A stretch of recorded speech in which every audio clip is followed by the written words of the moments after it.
बैतुल मुक़द्दस के अंदर ऐसा क्या था जिसकी वजह से यहूदी, ईसाई और मुसलमान इस जगह को मुक़द्दस मानते हैं।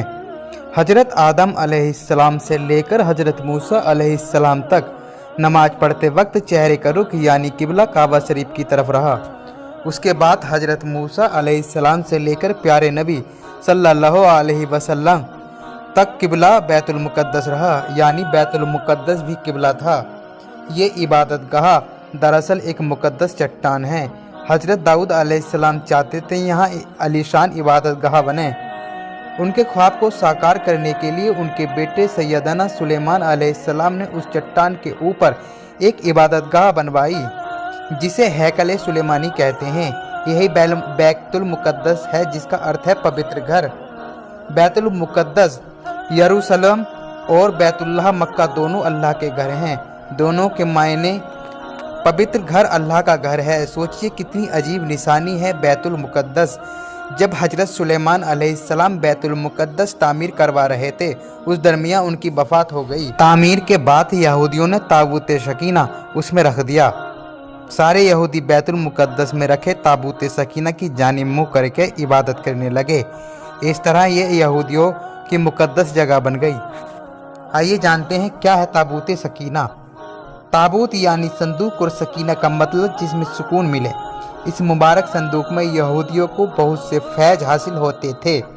जैसे जिहाद पर जाते वक्त दुश्मनों की तादाद देखकर जब यहूदी खौफजदा होने लगते और डर के मारे सबके सामने पसीने छूटने लगते, यहाँ तक कि उनकी हालत दुम दबाकर भागने की हो जाती, तब वो नारे लगाकर इस संदूक को सबसे आगे रख देते। अल्लाह इस संदूक की बरकत से यहूदियों की मदद करने के लिए आसमान से फरिश्तों की फ़ौज भेज देता। आसमान में ईजा, नूरुल्लाह व फताहु करीब की सदाएं गूंजने लगती। चारों जानिब रूहानी माहौल हो जाता। यहूदियों के दिल मजबूत हो जाते, उनके जिस्म रूहानी ताकत आ जाती, जिससे उन्हें सुकून हासिल होता। इसलिए इस संदूक यानी ताबूत को ताबूत सकीना कहा जाने लगा। कहते हैं प्यारे नबी सल्लल्लाहु अलैहि वसल्लम का हुलिया मुबारक भी इसमें महफूज था। हजरत आदम अलैहिस्सलाम की लाठी जिसे वो जन्नत से लाए, वो भी इसी में रखा हुआ था। ये आखिर कब तक आपके पास ही रहा। बतौर मिराज से एक के बाद एक आपकी औलादों को मिलता रहा। हजरत इब्राहीम अलैहिस्सलाम से होता हुआ उनके बेटे मदयन, फिर उनके वंशज हजरत शुएब अलैहिस्सलाम तक पहुँचा। हजरत शुएब अलैहिस्सलाम ने आसा बकरियाँ चराते वक्त हजरत मूसा अलैहिस्सलाम के हवाले कर दिया, जो उनके दामाद थे। बाद में ये ताबूत भी हजरत मूसा अलैहिस्सलाम को मिला। मूसा अलैहिस्सलाम के बाद उनका लाठी भी संदूक में रख दिया गया। दूसरी तरफ ये ताबूत सकीना हजरत इब्राहीम अलैहिस्सलाम की दूसरी औलाद हजरत इसहाक अलैहिस्सलाम से उनके बेटे हजरत याकूब अलैहिस्सलाम को मिला। हजरत याकूब अलैहिस्सलाम के पास हजरत इब्राहीम अलैहिस्सलाम का जन्नती कुर्ता और वालिद हजरत इसहाक अलैहिस्सलाम का कबरबंद भी था। इस तरह ये सभी निशानियाँ इसमें जमा होती रहीं। कौम तरह तरह के गुनाहों में मुब्तला हो गई।